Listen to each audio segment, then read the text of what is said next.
Buenos días, buenas tardes, buenas noches, depende de la hora que estén escuchando este primer episodio del podcast Hablemos. Bienvenidos a todas y a todos, ojalá que sea del agrado de todos ustedes el inicio de este nuevo proyecto.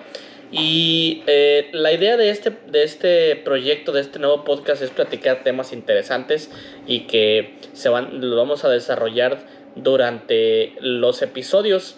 El día de hoy quise comenzar a propósito del descarrilamiento de los trenes en Ohio, en los Estados Unidos. Pues me saltó a la mente que hay ha habido muchos accidentes nucleares y que no sabemos cuál es la magnitud real de este tipo de episodios. Y el día de hoy, más que volvernos expertos en accidentes nucleares, más bien yo quería platicarles de uno que tuvo lugar en nuestro país, en México. Fue por allá por la década de los 80, pero sí tuvo muchas repercusiones. Y el asunto de este tipo de sucesos es que no sabemos exactamente qué tan graves son, porque no somos expertos. Déjenme se los planteo de esta manera. Por ejemplo, el accidente nuclear más sonado para nosotros, bueno, del que yo tengo registro, es Chernobyl, ¿no? Y Chernobyl explotó, sucedió casi cuando estaba terminando la Unión Soviética su reinado, ¿no? Entonces, Estados Unidos, por esa contraparte que era de la Unión Soviética, pues estaba muy interesado en maximizar ese tipo de sucesos. Y no sabemos, y este es el problema que quiero plantear, no sabemos si es de verdad, porque es un gran problema ambiental este tipo de accidentes, o si se maximizan por los opositores del lugar donde se lleva a cabo el suceso. Es decir, en este momento en Ohio, muchas personas están enojadas, están diciendo que el gobierno no le está poniendo suficiente atención a este accidente que acaba de pasar. Pero yo quiero creer que no todas las personas que están opinando de eso son expertas, ¿sí? Entonces, pero sí puede ser una gran catástrofe. Entonces nosotros los mortales no nos damos cuenta de si es un gran problema o si nada más lo están maximizando los opositores al gobierno. Entonces, como se usa como arma política, es un poquito complicado determinar si las magnitudes de este suceso. Lo que acaba de pasar en Ohio con este descarrilamiento del tren cerca de East Palestina, curiosamente, ¿no? East Palestina es el poblado más cercano de donde se descarriló, así que pues Palestina no está seguro ni dentro de los Estados Unidos. Vaya contradicción, ¿no? Entonces, dado este contexto de que no sabemos cuál es la magnitud de este tipo de accidentes, pues a mí me gustaría que hablemos del accidente por cobalto 60 en Ciudad Juárez, Chihuahua. Todo comenzó en 1977. En el año de 1977, unos doctores de un centro médico de la ciudad de Ciudad Juárez, Chihuahua, compran una máquina que se está utilizando en los Estados Unidos para detectar cáncer. Ahí hacen la adquisición, la transportan de manera ilegal a la República Mexicana, y una vez dentro de la República Mexicana se dieron cuenta que pues no había insumos para echar a andar esa máquina, que no tenían personal capacitado para echarla a andar y que estaba presentando fallas en los Estados Unidos. Y entonces pues el negocio de diagnosticar pacientes con cáncer, un negocio bastante atractivo para una ciudad fronteriza como es Ciudad Juárez, porque sabemos que muchas de las personas que viven en los Estados Unidos prefieren ir a diagnosticarse a México porque es un poquito más barato, ¿sí? Entonces, si tienes un aparato de estos, si eres una ciudad fronteriza, si puedes dar precios accesibles, pues es un gran negocio, ¿no? Pero así pasaron 6 años y se dieron cuenta que nunca iban a echar a andar su máquina para detectar el cáncer, por lo que le dicen a Vicente Sotelo, y aquí es donde inicia todo este cochinero. Le dicen a Sotelo, pues ahí está la máquina, véndela como fierro viejo, llévatela a tu casa, haz lo que tú quieras, pero desaparece, no la queremos tener en ese lugar. Entonces, Vicente Sotelo, junto con un compañero, van y comienzan a desbaratar la máquina. Comienzan a quitarle partes y empiezan a desarmarla hasta que llegan al cabezal. El cabezal es, digamos, la parte más blindada, digamos que es la parte principal que funciona con cobalto 60. Entonces, llegan al cabezal y dicen, ups, no podemos, ¿qué hacemos con esto, no? Y entonces recurren al manual que todo mexicano hemos usado para desbaratar algo que no sabemos, que no podemos desbaratar, y la agarró a martillazos. Después de varios martillazos pudo desbaratarla y comenzó a irradiar el cobalto 60. Para que se den una idea, se cree que se irradiaron con 1000 curís al momento de desbaratar el cabezal. Y para que se den una idea de lo grande, de lo fuerte, de la cantidad de radiación que recibieron en ese momento, es necesario nada más un curí para que se desbaraten órganos vitales de nuestro cuerpo. Ellos en ese momento recibieron 1000 curís, más de 1000 curís. Entonces, el asunto con el cobalto 60 es que no es, te hace más daño la exposición prolongada, o sea, de varias semanas, que una exposición de fregazo, ¿no? Como le pasó a Vicente y a su compañero. Entonces, esa fue la razón por la que tuvieron menos consecuencias en enfermedades ellos que las demás personas de las que vamos a platicar más adelante. Una vez que desbaratan todo, empiezan a sentir un calor inusual, a pesar de que era 6 de diciembre, que Ciudad Juárez es un desierto, que es temporada donde ya me empieza a hacer un poco de frío. Sienten calor y sienten que está irradiando el cabezal, está irradiando un poco de luz azul, cosa que no le prestan atención. Lo suben hacia su camioneta Datsun y lo transportan hacia un yonque donde les dan 1500 pesos por el material que llevaron, y se fueron a su casa. Y ellos en ese momento se deslindan de una bomba de cobalto 60 que acaban de dejar, y que a partir de ahí se va a hacer un tremendo relajo por toda la República Mexicana, incluso dentro de los Estados Unidos. En el yonque, les decía, le dan 1500 pesos, pero como todos sabemos, pues los yonques se usan para recoger fierro viejo y transformarlo en nuevo material, ¿no? Regularmente los yonques también son fundidoras, o le venden el material viejo a las fundidoras para que las fundidoras transformen este material.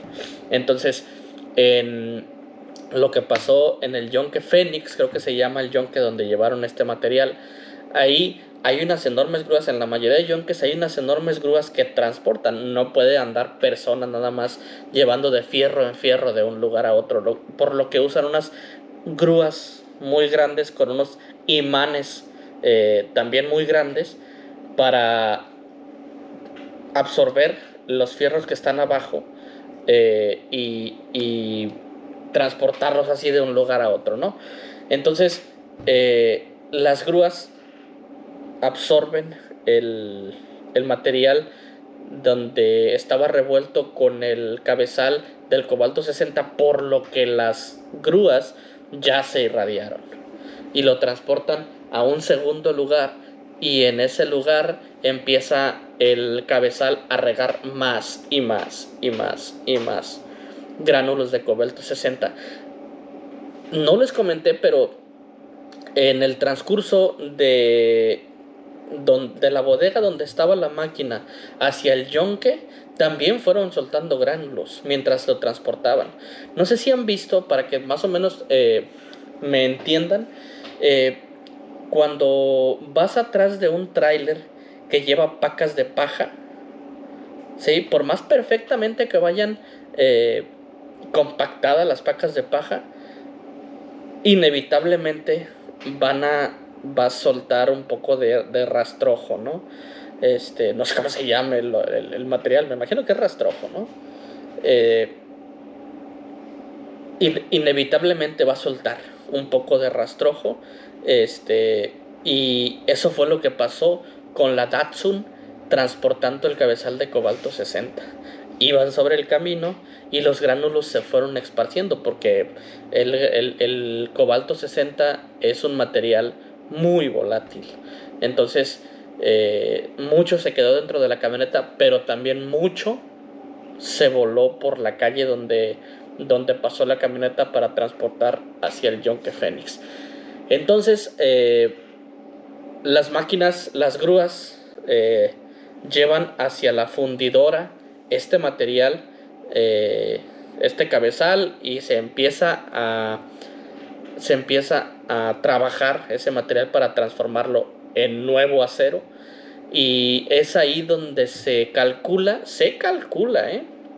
no hay datos exactos, pero se calcula que se contaminaron alrededor de 20,000 toneladas de acero. Eso fue el estimado de acero contaminado que se pudo detectar dentro de esa fundidora.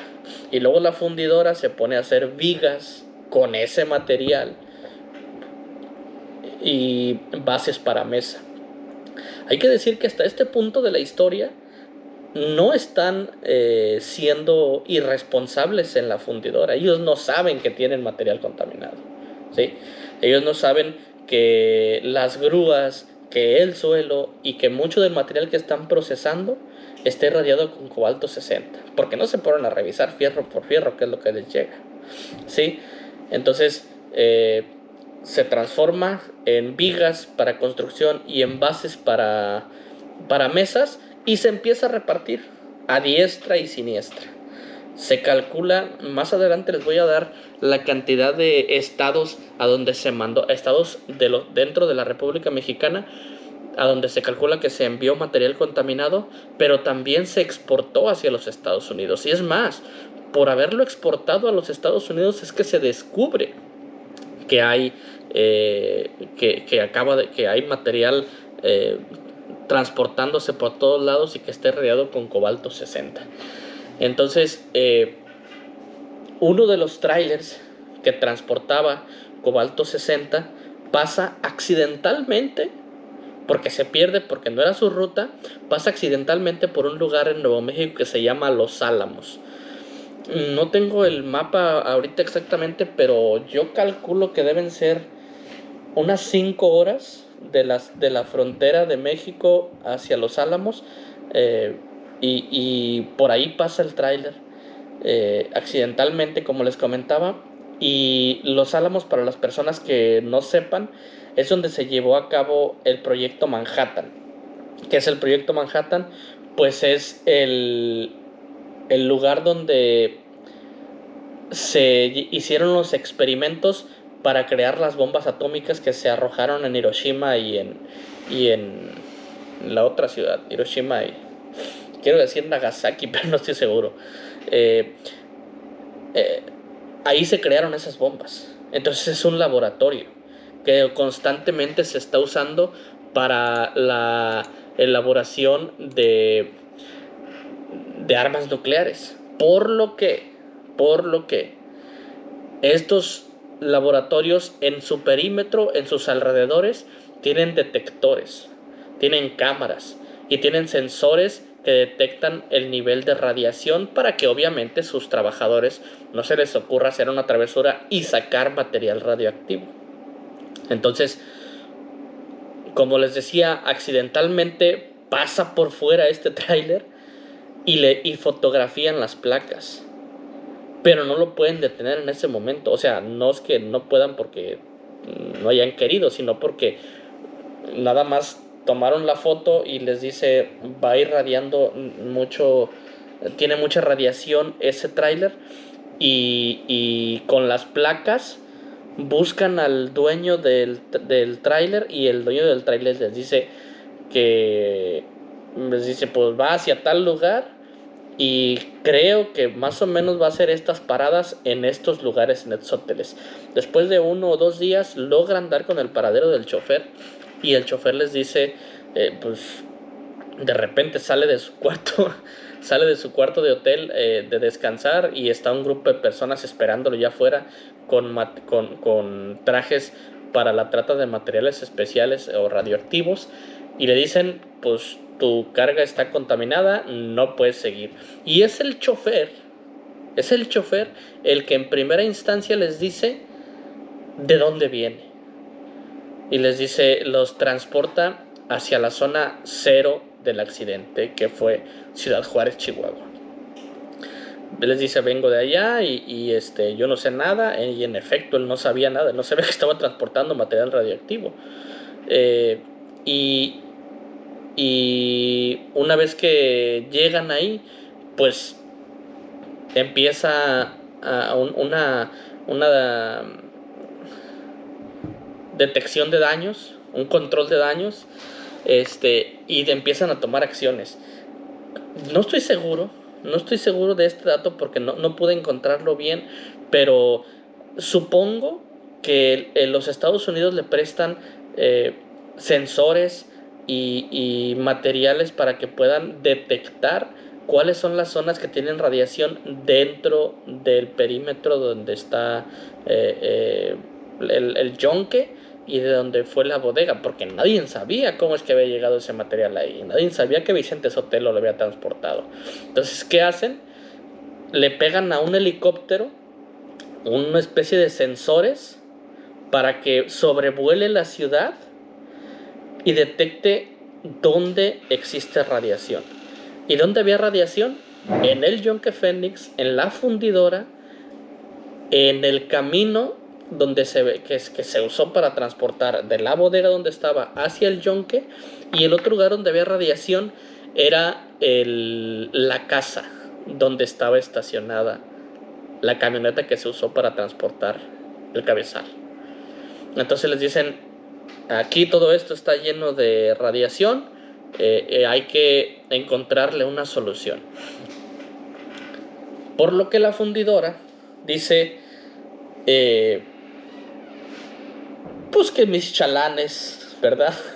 Híjole, que mis chalanes recojan el cobalto 60.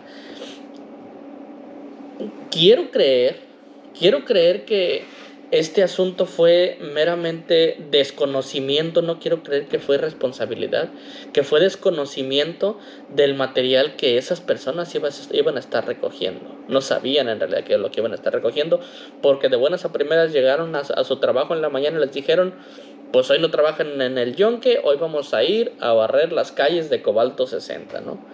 Y entonces hay muchas fotos de muchas personas juntando cobalto 60, gránulos de cobalto 60, sin la más mínima protección, con camisas de manga corta, sin el equipo adecuado. Y ellos son los que terminan recogiendo esos gránulos. Ellos son los que terminan enfermándose por la cantidad de exposición que tuvieron al material, porque trabajaban en el yunque y además fueron a recogerlo. Esas personas fueron las que en realidad sufrieron todas las secuelas de haber estado expuestos tanto tiempo al cobalto 60. Entonces, eso por un lado. Limpian la ciudad y limpian su área de trabajo, que era la fundidora. Y por otro lado, el gobierno le pregunta a la fundidora, oye, pues, ¿para dónde mandaste todo el material? ¿No? Algunos se exportó, otros se mandaron a muchas partes de los estados de la República Mexicana. Entonces, pues bueno, ya en este punto, el gobierno federal, el gobierno estatal y el gobierno municipal están trabajando coordinadamente para atender el asunto, ¿no? Y es de esa manera que logran el material que se manda hacia los Estados Unidos, todo, todo regresa hacia Ciudad Juárez, Chihuahua.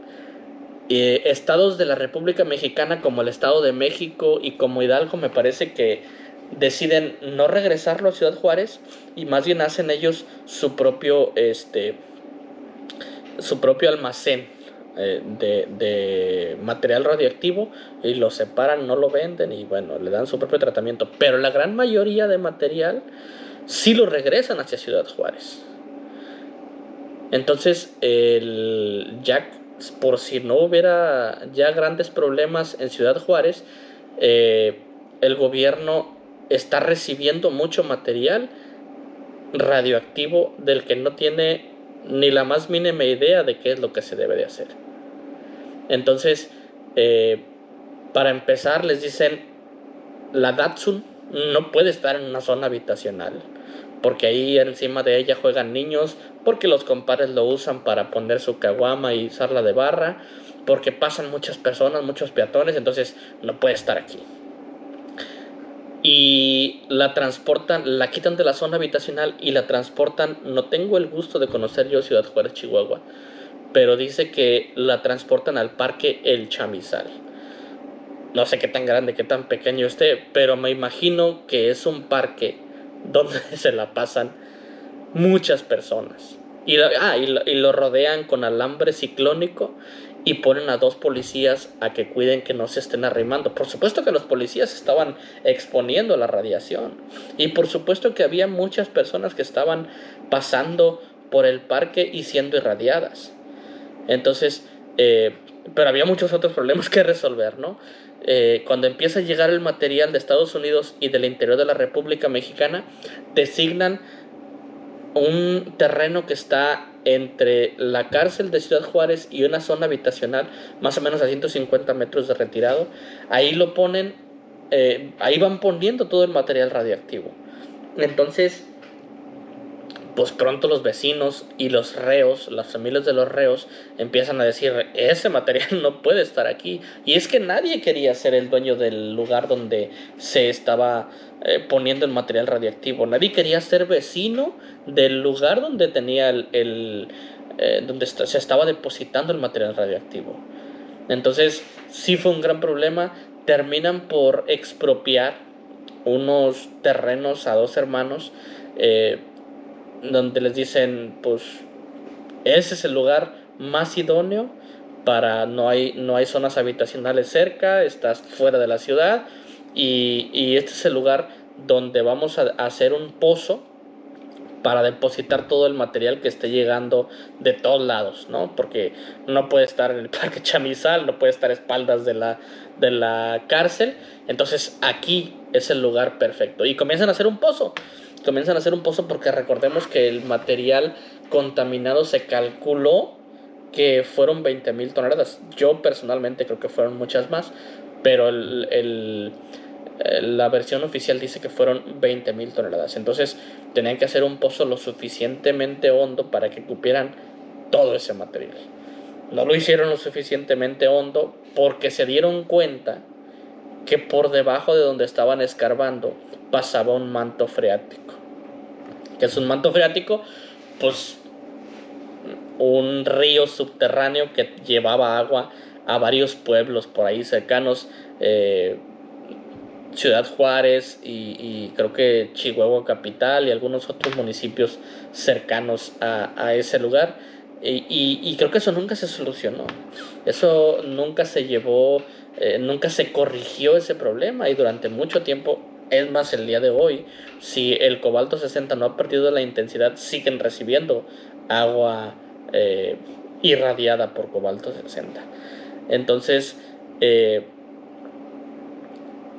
ese fue un problema de la piedrera. Y el segundo problema de la piedrera fue que no fue lo suficientemente hondo el pozo como para que cupiera todo el material. Entonces, paulatinamente, conforme se fue llegando, se fue llenando, y llegó un momento en que ya no cupo en el pozo y tuvo que quedar afuera, tuvo que quedar a la intemperie mucho material, lo que ocasionó que los vecinos fueran y dijeran, mira, aquí hay muchas vigas y yo estoy construyendo mi casa. Ay, ay, ay. Este, o que lo raptaran o que lo robaran para vendérselo a personas que estaban construyendo su casa, ¿no? Eran vigas en perfecto estado, no tenían ningún desperfecto, digo, tenían radiación, pero no se veía que estuvieran en mal estado, por lo que no iba a afectar su durabilidad en cuanto al servicio para el que estaban hechos, ¿no? Entonces, pues mucho material se robó de la piedrera y se llevó a construir casas y edificios en no sé cuántos municipios por ahí aledaños, ¿no? Eh, eso fue en cuanto al pozo y en cuanto al material que se recuperó de los Estados Unidos. Pero muchas de las construcciones que se crearon en ese tiempo, aunque detectaban radiación, no pudieron, se creía que no era lo bastante malo como para tener que destruir la construcción, porque había edificios, creo que en el Estado de México o en Monterrey, había edificios de 7, 8, 9 pisos que estaban construidos, y obviamente hay intereses económicos, ¿no? Y entonces prefirieron tapar a billetazos esa situación que tener que derrumbar todo el edificio y perder todo lo que se había construido. Entonces, es ahí donde no sabemos qué tan grave, qué tan grande fue la situación de cuántos lugares se quedaron con material contaminado, ¿no? Eh, Finalmente, Vicente Sotelo firma una declaración donde él se echa la culpa, ya cuando está todo este relajo, los medios de comunicación, Estados Unidos enterado y del gobierno federal. Vicente Sotelo firma una declaración donde él se autoculpa, dice que él robó ese material sin el permiso ni el consentimiento de nadie y que entonces él es el responsable de este suceso. Posteriormente le dice a la revista Proceso que fue obligado a firmar esa declaración. Desde mi particular punto de vista, yo creo que los dueños del hospital no querían que les clausuraran su hospital y pues lo usaron como chivo expiatorio, ¿no? No sé si le dieron dinero, a lo mejor le dieron mucho dinero, a lo mejor le pusieron una pistola en la cabeza, a lo mejor lo amenazaron con su familia, a lo mejor es cierto que se lo robó. Yo creo que nadie va a saber eso más que Vicente Sotelo y la persona que dice del que recibió la orden de desaparecer esas máquinas de ahí. Solamente ellos saben cuánto quién tiene la razón, ¿no? Les iba a decir cuáles son los lugares donde se mandó material, por aquí lo tengo apuntado. Mire, se calcula que al menos 10,000 toneladas nunca fueron recuperadas. O sea, de las 20,000 toneladas, 10,000 nunca volvieron a Ciudad Juárez ni se supo dónde quedaron. Y se enviaron a los estados de Chihuahua, Sonora, Sinaloa, Baja California Sur, Coahuila, Nuevo León, San Luis Potosí, Guanajuato, Jalisco, Zacatecas, Tamaulipas, Querétaro, Durango e Hidalgo. Todos esos estados, si tu casa se construyó más o menos en 1983 y es en alguno de estos estados, pues hay cierta probabilidad de que haya sido construida con vigas hechas con material contaminado, ¿no? Entonces, pues esa es la historia de el accidente nuclear más sonado en México. Ha habido muchos accidentes nucleares, ha habido muchos accidentes que estoy seguro ni siquiera nos hemos dado cuenta. No sé si en alguna vez han escuchado en las noticias que se robaron un cilindro con material de no sé qué. Y hay muchas veces que sí aparecen, pero la mayoría de las veces se lo roban junto con otro tipo de materiales y nunca saben en dónde queda. Entonces,